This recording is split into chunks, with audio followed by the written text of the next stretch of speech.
नमस्कार, मैं कुमार मनोज फिर से हाजिर हूँ।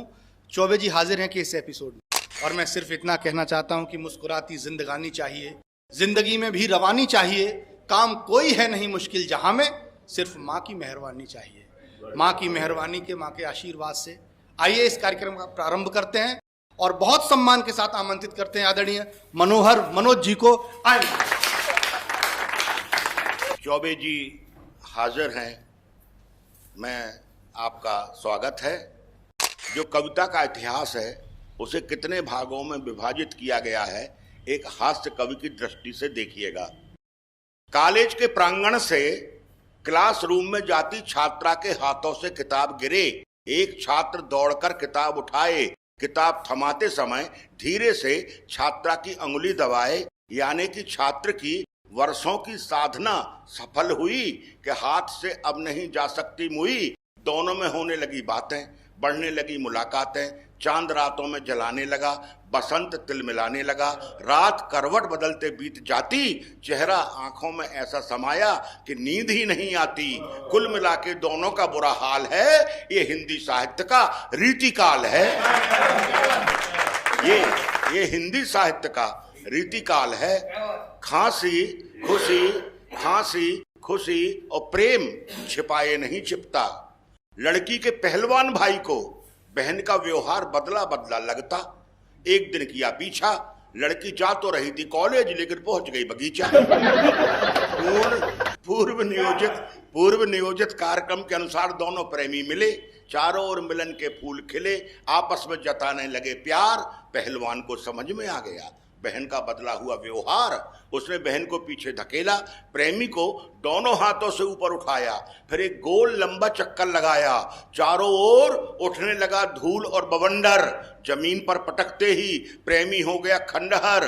प्रहार पर प्रहार, लात घूसों की मार, चारों ओर मच गया बवाल। ये हिंदी साहित्य में कहलाएगा वीर गाथा काल। ये हिंदी साहित्य में कहलाएगा वीर गाथा काल।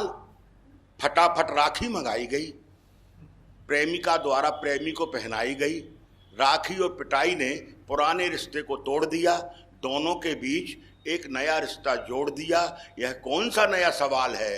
ये हिंदी साहित्य का भक्ति काल है। ये हिंदी साहित्य का भक्ति काल है। धीरे धीरे अस्पताल में चोटों के जख्म भरे तो पहले प्यार के घाव फिर से होने लगे हरे। प्रेमी राखी और पिटाई वाली बात भूल गया, फिर से प्रेम के झूले में झूल गया। एक रात मौका मिलते ही दोनों हो गए लापता। खूब ढूंढा लेकिन नहीं चला पता। प्रेम रस को वैधानिक रूप से पीने लगे, राखी के बाद भी वैवाहिक जीवन जीने लगे। समय इस घटनाक्रम पर रोता है, मुस्कुराता है, और ये परिवर्तन हिंदी साहित्य में आधुनिक काल कहलाता है। आधुनिक काल हमारा जीवन दो बातों से प्रभावित होता है, एक वंशानुक्रम, दूसरा वातावरण। आदमी जिस वातावरण में रहता है उसका आदी हो जाता है। हम कवि लोग इतनी रेल यात्रा करते हैं कि पूरा जीवन रेलमय हो जाता है। इसका प्रभाव हमारे परिवार पर क्या पड़ता है, सुनिएगा। रेल यात्रा। स्वागत है। पत्नी ने कहा डॉक्टर के यहाँ जाना है, थोड़ा सा चेकअप कराना है। शाम पत्नी को डॉक्टर के यहाँ ले जाकर मैंने कहा दिखाइए।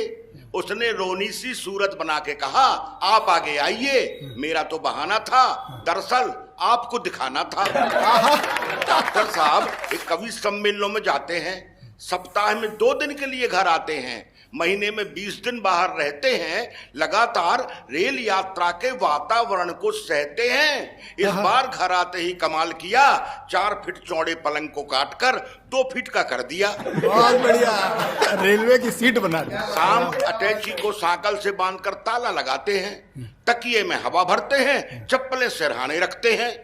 कमरे का ट्यूबलाइट अलग किया, उसकी जगह 0 वाट का बल्ब लगा दिया। टेप रिकॉर्डर से फिल्मी गानों का कैसेट निकाल, रेलवे अनाउंसमेंट, गाड़ी चलने की ध्वनि, घंटी की घनघनाहट और गरम चाय समोसा की कर्कश आवाज का कैसेट लगाते हैं। मूंगफली के छिलके और बीड़ी सिगरेट के टुकड़े पलंग के चारों ओर फैलाते हैं। मैं तो रात भर जागती हूँ और ये आराम से सो जाते हैं। क्या बात है। पता नहीं कैसी जिंदगी जीते हैं। कप में चाय दो तो कुल्हड़ में पीते हैं। क्या बात है। एक रात इनके पास आकर बैठी, इन्होंने पांव मोड़े और कहा आराम से बैठिए। डॉक्टर साहब, बताने में शर्म आती है लेकिन इलाज कराने में शर्म कैसी, अब आपसे क्या छिपाना है। इन्होंने मुझसे पूछा, बहन जी आपको कहाँ जाना है। डाइनिंग टेबल पर खाना खाने से मना करते हैं। पूड़ियां मिठाई के डिब्बे में और सब्जी प्लास्टिक की थैली में भरते हैं। फिर अपने 2 फुटिया पलंग पर बैठकर खाते हैं, बीच बीच में हिलते भी जाते हैं। क्या बात है। नीचे खाली डिब्बा फेंक कर वही हाथ धोते हैं। पानी की कुप्पी पलंग के पास वाली खिड़की पर लटकाते हैं और रेलवे टाइम टेबल पढ़ते हुए आराम से सो जाते हैं। क्या बात है। एक रात मेरे भाई और पिताजी आए, दोनों इनकी हरकतों से लजाए।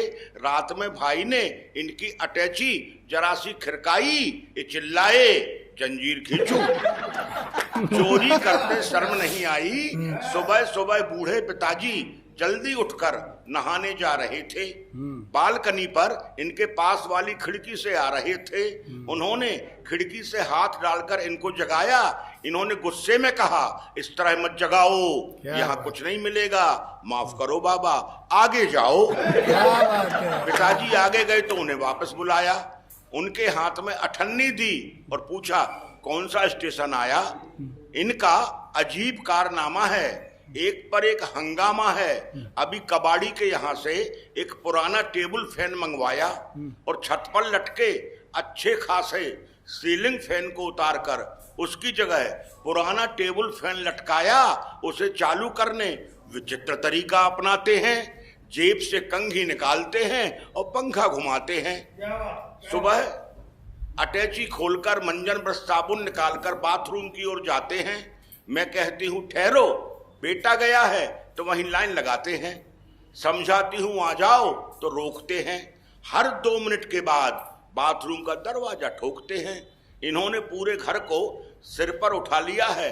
घर को वेटिंग रूम और बेडरूम को रेलवे कंपार्टमेंट बना दिया है। इनके साथ जिंदगी कैसे कटेगी हमें सोच के डरते हैं और ये 7 जन्म की बात करते हैं।